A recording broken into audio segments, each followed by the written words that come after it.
Goeiedag, welkom by Tabernadei se aanlyn diens. Ons is in 'n 7-week reeks oor woorde.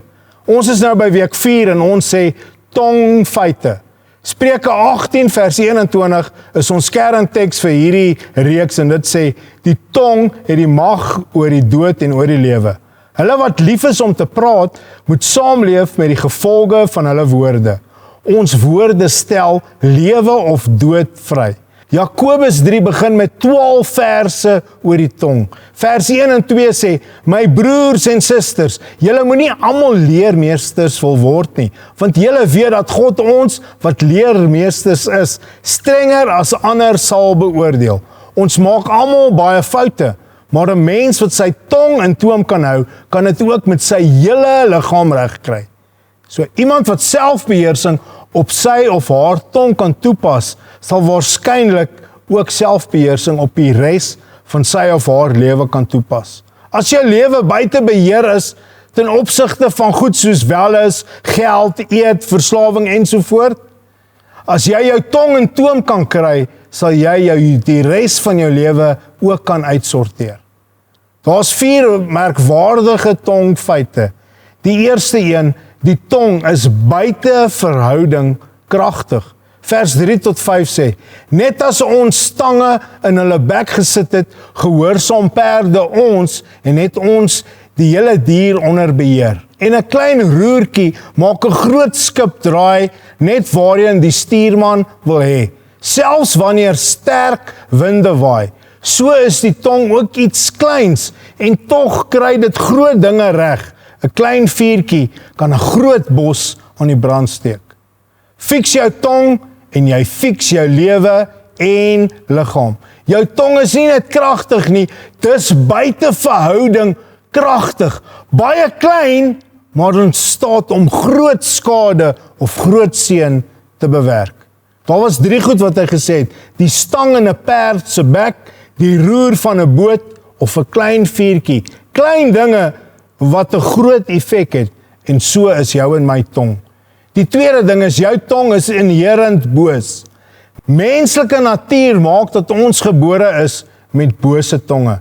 Vers 6 en 8 sê, die tong is ook 'n vuur.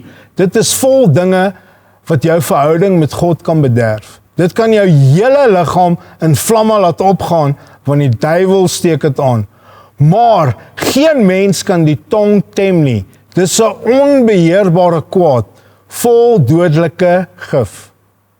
Die voorbeeld, ons hoef nie ons kinders te leer om iets slegs te sê of iets leliks te sê nie. Dit kom van self. Die grootste bekleierye wat ek al gesien het, was op 'n laerskool speelgrond waar maatjies lelike goed vir mekaar sê.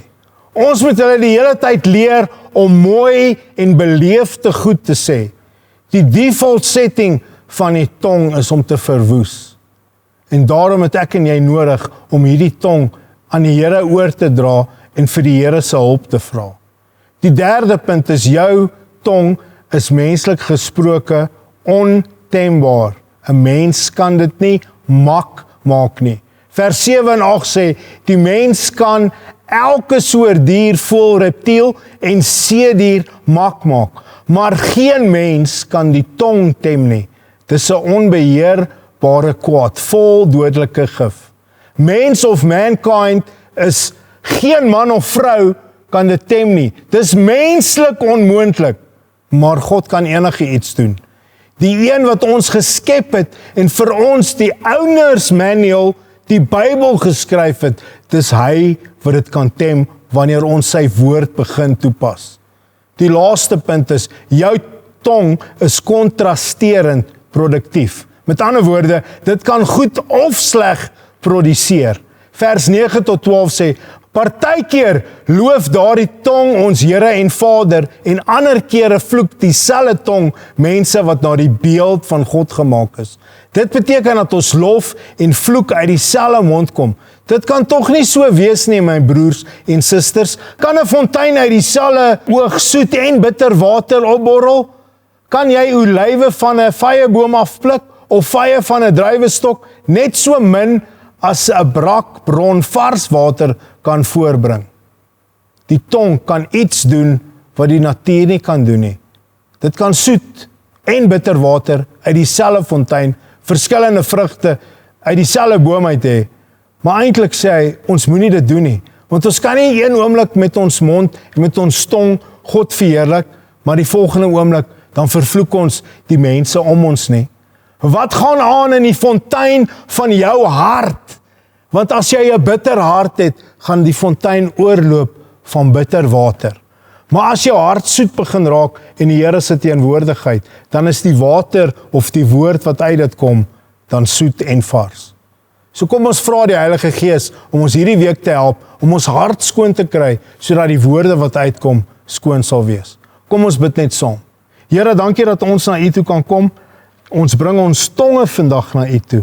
En ek bid dat U ons sal help, Here, sodat die woorde wat ons spreek vanuit 'n skoon, suiwer fontein sal kom, wat U verheerlik, ander opbou en ander na U wys. Dis ons gebed in Jesus naam. Amen.